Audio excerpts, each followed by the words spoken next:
Rob's heart rate is 125 beats, and he has not been running. It's just from this game.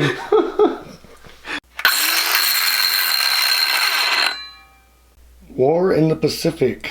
It's me, Steve, playing the Allies, and Rob playing Japan. Strategy is put up a wall there in the Pacific, use aircraft to destroy his navy, and use aircraft to convoy raid, and just try and cost him a lot of moves in Asia. So my thinking is, on here on the first round, is I'm gonna react a lot to what he does. He has limited orders, and that's part of my strategy, is to cost him orders on by sacrificing some assets that are small land units moving out into the sea, threatening islands and such.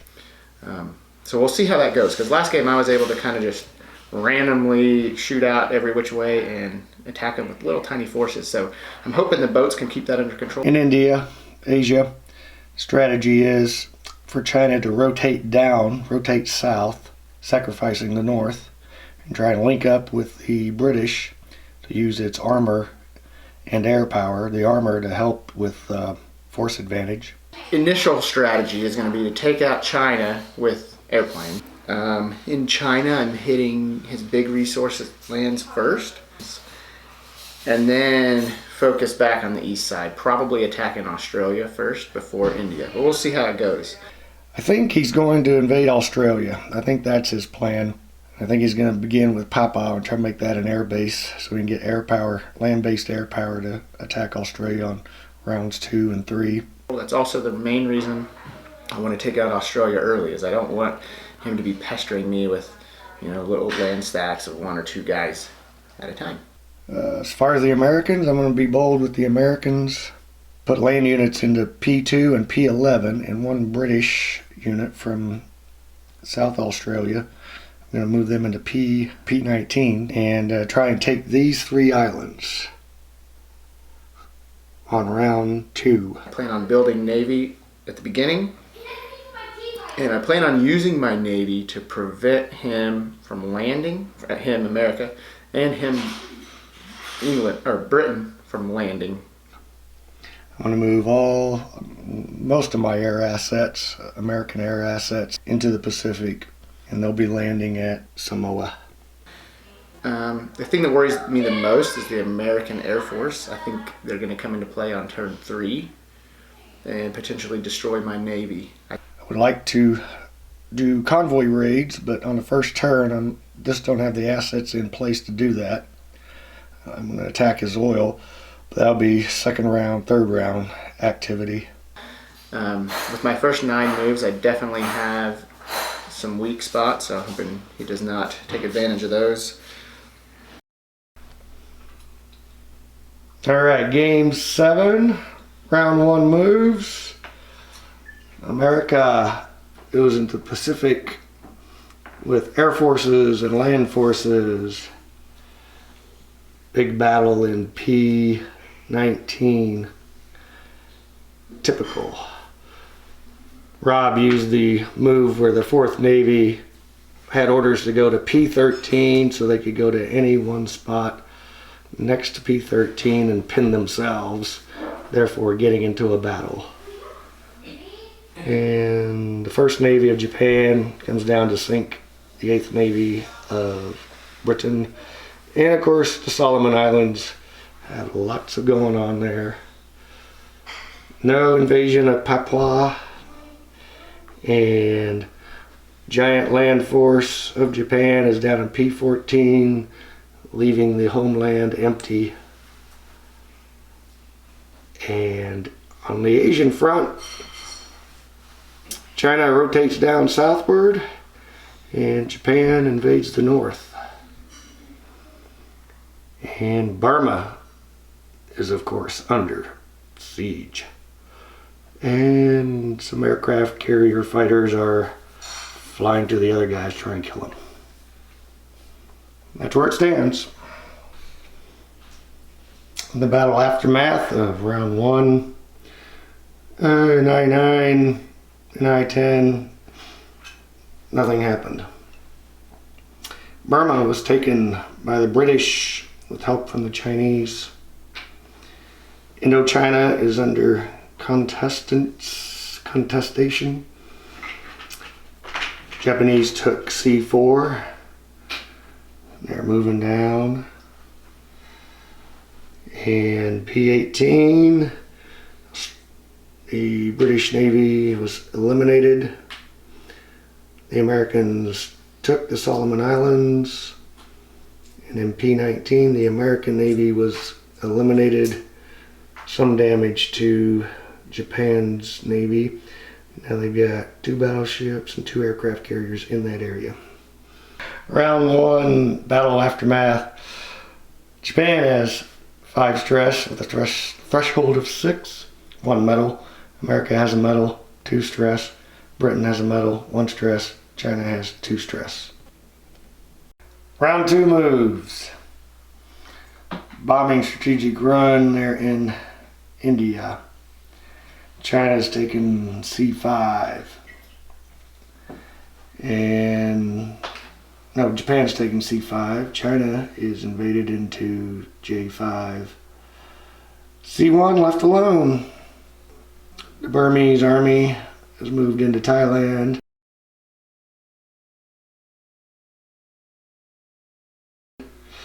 The giant seaborne troop transport, the 44th, has moved into Indochina. Part of the troops from China moved into the J5 area. India is going to be overrun by the 85th landing party. Where'd they come from? Malaya. Malaya. And sea battle down in I-9. And convoy raids in P-16 and P-15. And a landing party in P-18. And a convoy raid. And America has invaded the islands. And moved the Navy over. And moved some planes into position, hoping some Japanese ships would have gone to P2.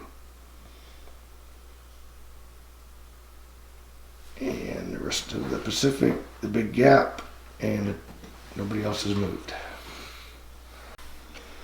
The round 2 aftermath of the battle. Stalemate in Thailand. Japanese Navy in I-9 sunk.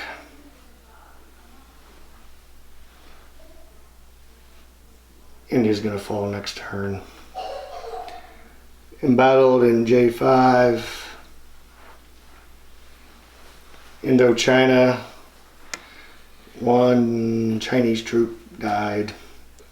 American bomber destroyed by 1 fighter in P-16, P-17, P-15. The convoy raid was useless. This convoy raid Was very successful. Rob really knows how to roll the dice for convoy raids. Rob's playing the Japanese. I'm playing the Allies. America takes 2 islands but loses 1 infantry because Rob rolled a really good garrison dice. And he rolled really good air dice. He complains about one bad roll. where I lost the entire Navy. Where he loses his entire Navy. And that's where we stand. Round 3, combat moves. India has been invaded. No defense put up except the garrison. British Navy being attacked in I-9. No escape. British and China being destroyed in Thailand. Well, got a bunch of bombers there. Big fight, C5. J5.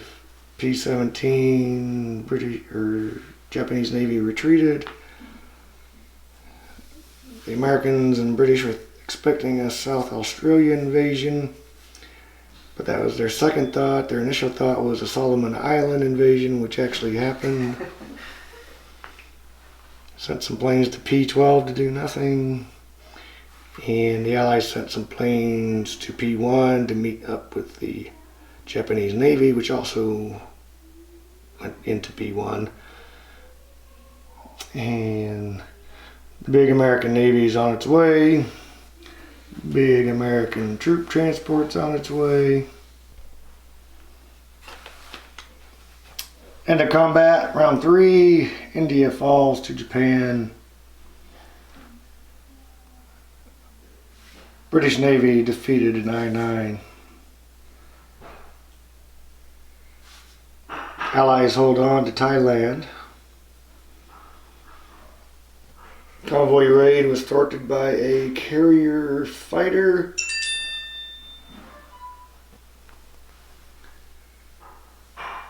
Solomon Islands were invaded by 39th of Japan and victorious in the Solomons. And a sub and 2 cruisers were sunk by the U.S. Air Force in P1. And J5 was regained control by the Japanese, no longer embattled.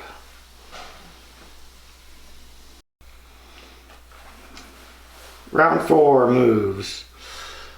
Looks like Iran might, well, definitely lose oil, so British will be only getting 1 oil. Burma, the final Burma fight. 5th Fleet didn't move. The 9th Fleet moved from P1 off the coast of Australia, along with the 77th. And we got aircraft carrier fighters in B2 fighting a couple of land-based fighters. The British had a bunch of moves to go into P15 with land and air, but canceled them out because of the aircraft carrier fighters and the ships blocking the land units from moving there. The British originally thought to do the whole thing in P13 but changed his mind. That was a mistake. I had guys going to P13 and changed my mind also. Over here, P12 is loaded up with the American Navy and a couple of land units of Britain and US. And originally, the US thought to go into P1 with Navy and land and air, and changed his mind, and that was a mistake. So there's 2 mistakes. The 2 of the 3 allies made. In China, whatever decisions China made, they got pinned, so it didn't matter what decision they made. Their commanders' opinions don't matter. Japan bid 7 oil to go first this turn, so let's just be clear. They're paying for it. Japan is paying for it, but they should have paid a lot more dearly if I hadn't changed my mind. And American 3rd Navy moved off the west coast out into the ocean. 69th land just sitting there in the ocean waiting for the war. That's it. We can kill like 6 airplanes in a single turn. Round 4 combat results. Iran falls. Burma falls. Thailand stands with 1 artillery unit unable to die. C3, C4 both fall. China only has Honan province. And 1 guy. And 1 guy in a foreign land.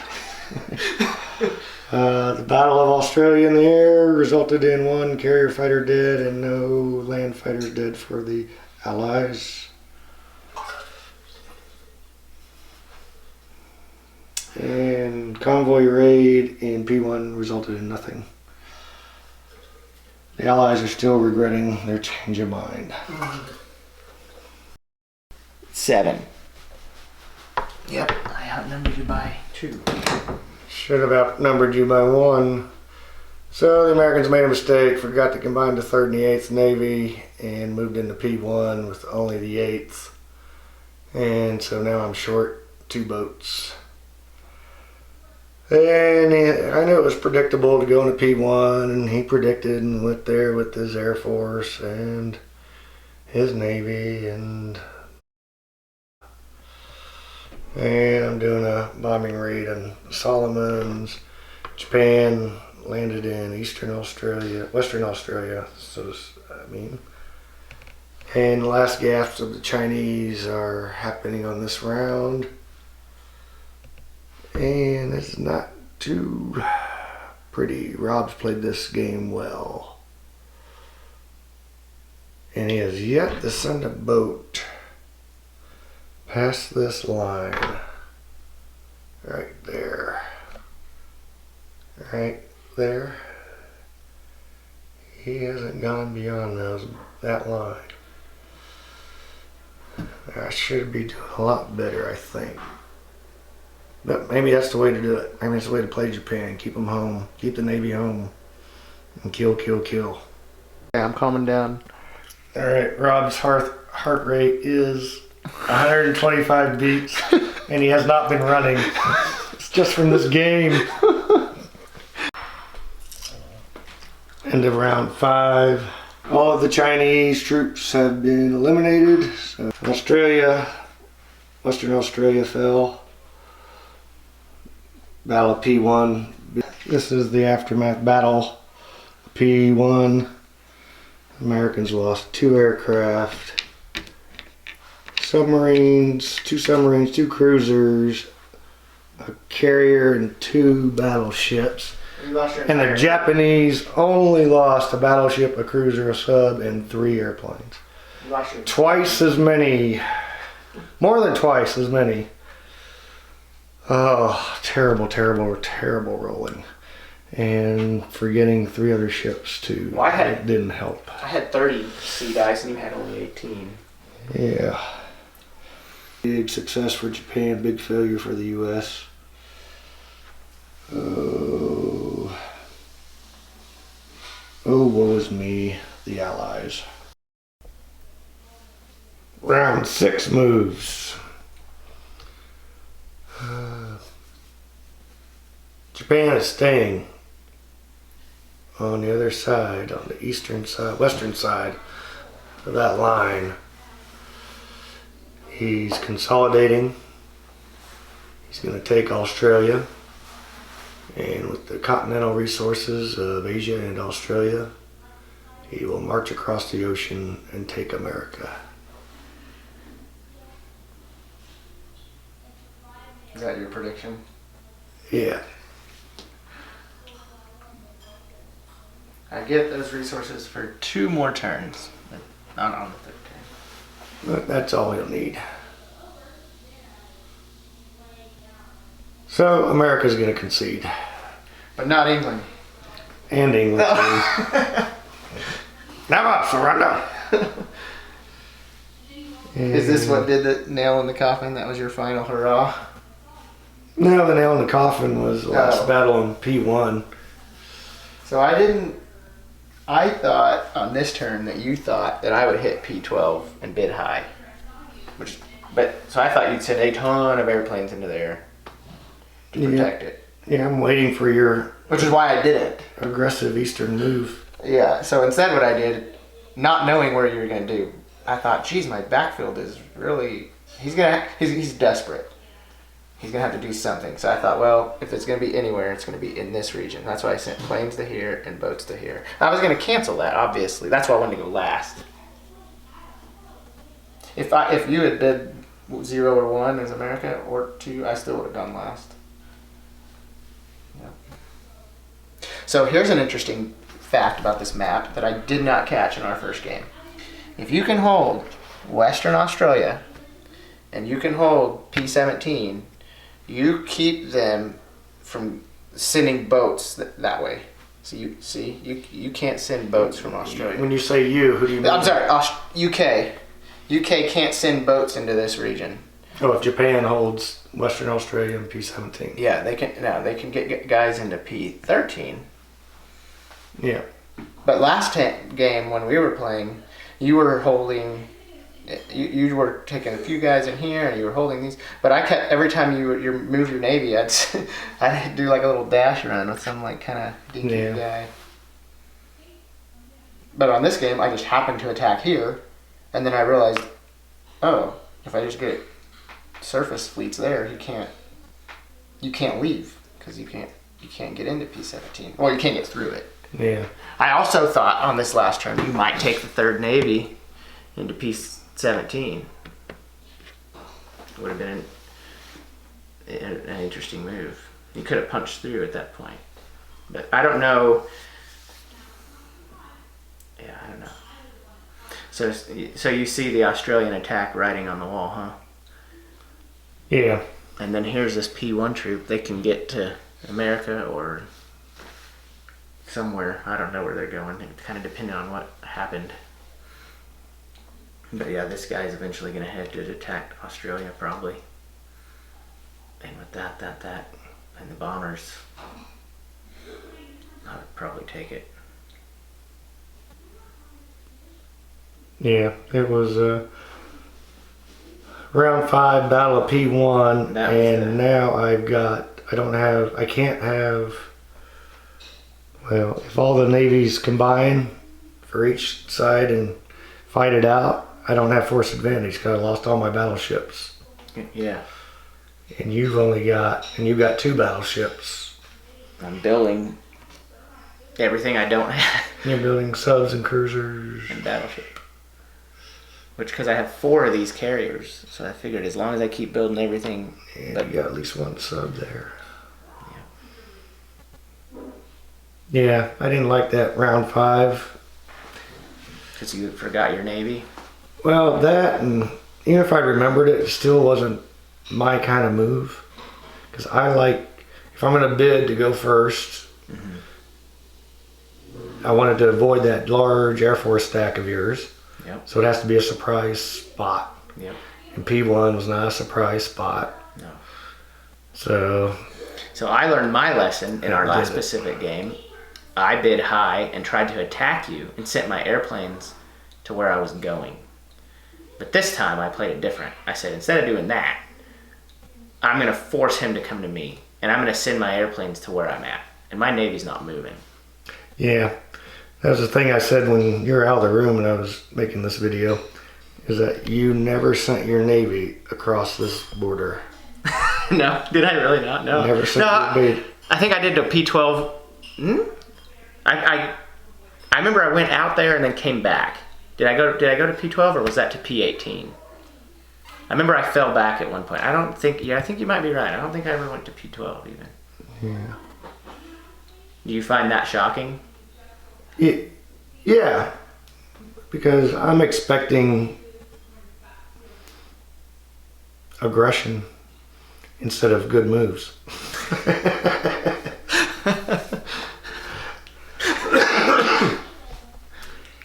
And The good moves were coming. It's just no, you made good moves. right. No, You weren't aggressive, coming to knock out America or at least do some damage to America. I have to admit, I'm rather proud of how efficiently I played. I mean, here's the one guy who got left behind. Yeah, and as you remember in game 2, You had dudes all over. well, I had my entire army over on that side. That's how you were able to sneak in through the back door over here Yeah. and take away my iron. So somehow I When I was in managed to. Japan. Yeah, so that was the thing because I was so aggressive in killing China off. Yeah. You didn't put as many orders into China as I did. I remember on the You did first all turn, 9. I did all 9 on China. Yeah. But that hurts me later because I put all my troops on the western side of Asia, Yeah. and then you could land on the eastern side. Of course, that kind of move, going through P1 and P0 without any cover, a troop transport, I'm not going to fall for that again. That was a second game ever played kind of Yeah. thing. And so No cover at all. it's- It was a suicide run. yeah, and so Just to don't, distract you. don't expect it to work again. Well, it works at keeping you busy. Yeah, And America has guys to do that with. And that was my strategy. I was just You gotta throw a bunch of junk troops out there and keep you busy with the 9 moves. Meanwhile, I was like, Yeah, that was taking my advantage wherever I could. that was my attempted strategy on this game, was to cost you orders Yeah. on things that were meaningless but could hurt you. I was very careful to not get in those traps. And you knew that trap was coming, so you avoided it. I played as America before. And I really thought I was going to do a whole lot more damage to your oil by doing raids over there. I kept sending carrier planes down to protect them. And it, I think you only raided this once. I know, missed I was both supposed to raid both of them every turn. Yeah. And maybe I just didn't execute my plan. But even if I did, yeah, the planes, I mean, I did roll once and 2 dice against 2 raids, dice yeah. and 3 dice. And At this point, I'm not hurting for oil. I just no, I never took any oil. You never hurt for oil because I never took any. Or destroyed any. Yeah. And now that I have Iran, it's. Yeah, once you get that. I think this is the original troop that started in Japan, by the way, because they went into P14, then to Indochina, then to Thailand. No, then to Burma, then to Thailand, now to here. So this is the original J1 unit, still running around causing havoc. I know it's not the number. It was built? The one that starts the game in J1. He sailed over to here, turn 1. Turn 2, he landed in Indochina because I thought you were going to hit that hard. You didn't. Then he went up here to Burma to pin because he was a huge stack and you had that huge stack. Went to Burma to pin. Then I realized, well, he's done nothing in Burma. If I send him to Thailand, then whoever survives that can boat over here. So sure enough, they survived. Now here they are. So that's the J1 unit right there. They covered. They did it. I feel like this is the key to the Japanese game because it's like all your other stacks are quite weak, and you start with this one unit on J1 that has 2 tanks, 2 artillery, and 2 infantry. It's like, how do you use them?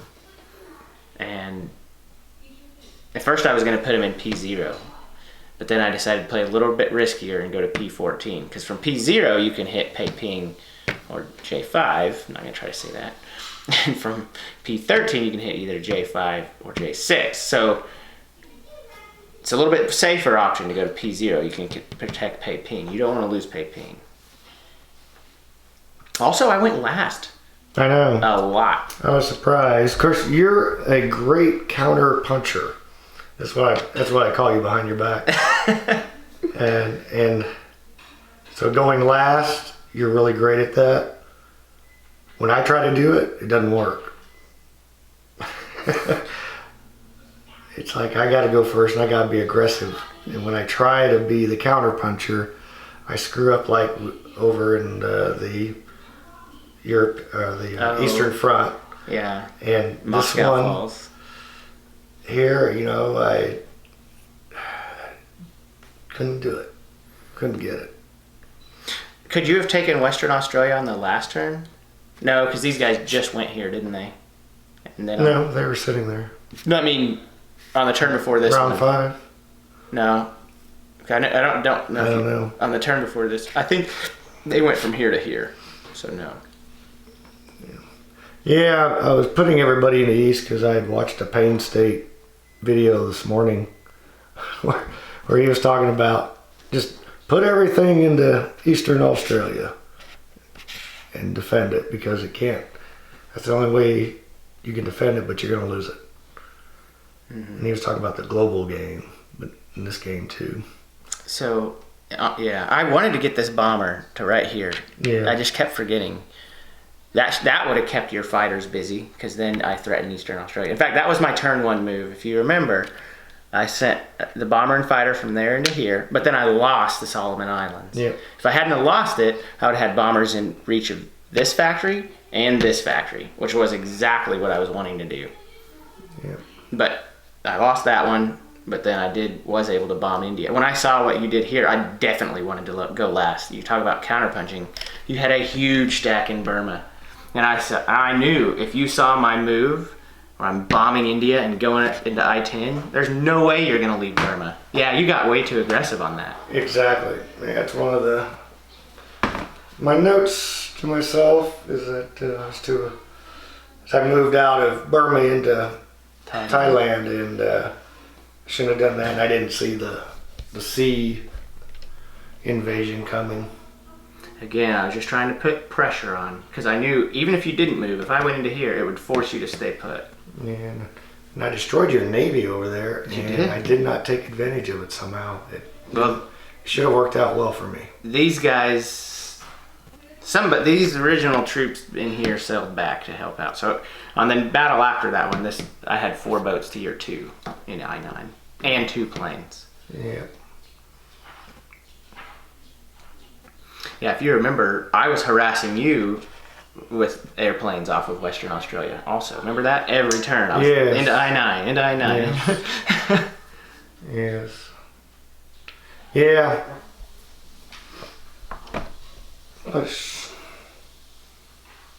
So what I found is the problem with America is with 6 moves, you can't do hardly anything.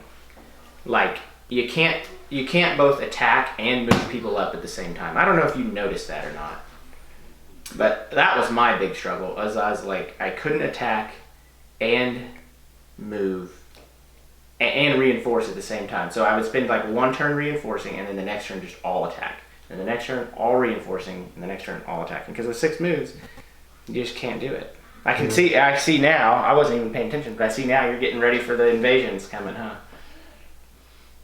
Your invasions. That's what I mean. Yeah. Yeah. 'Cause I kind of figured you'd start that on this round. And I still But have. you're just going to consolidate. I mean, and do it right. This is the way.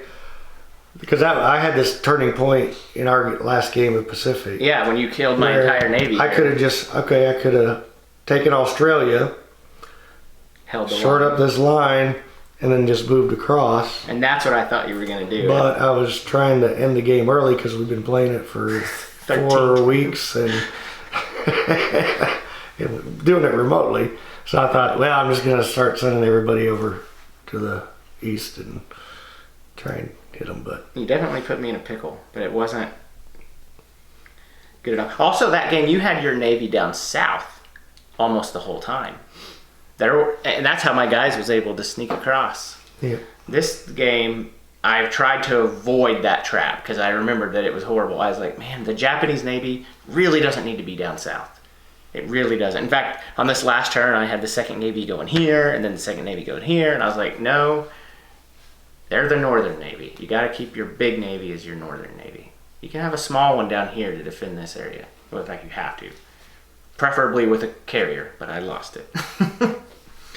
I think Payne State talks about that too. It's like your I-9 carrier is supposed to be the guy who defends this area. That way they can't do those little dink sneak attacks without airplanes. yeah. But I lost it. What turn was this? Turn 6 moves? Round 6. So we did not. Yeah, we have 4 combats out there. Yeah, None of which are really that. nothing significant. Nothing significant, just here.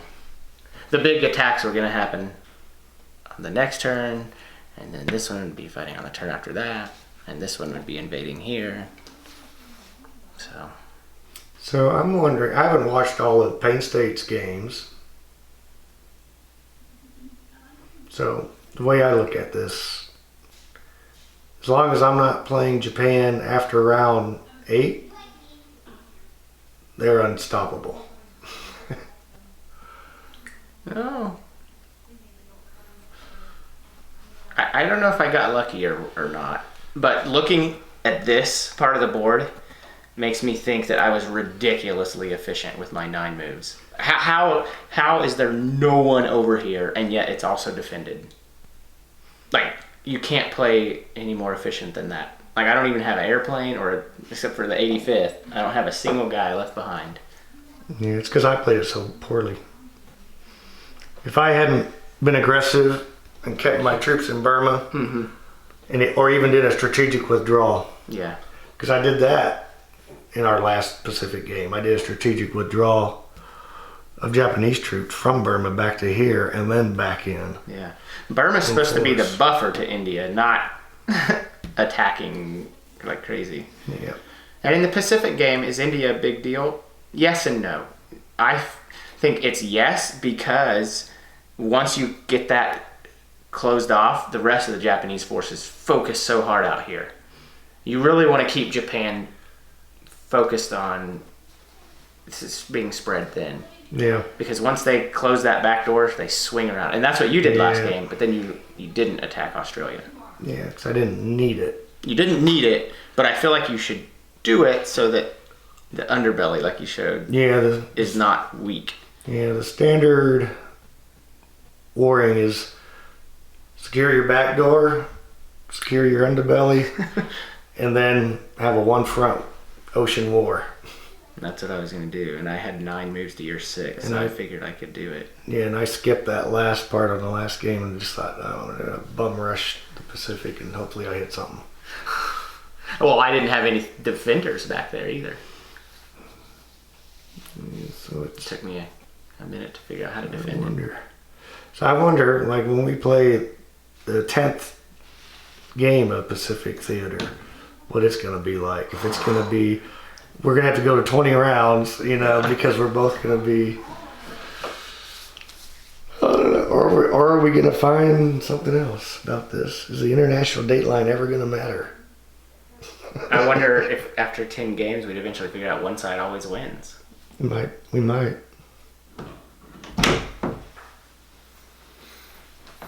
The game's over, Isaac. Who won? Dad. Again. Again. So what are you? 5-1 I haven't against lost me? yet. I don't think I've lost yet. Well, the first game. Oh right, you're 5-0. If we count the first game.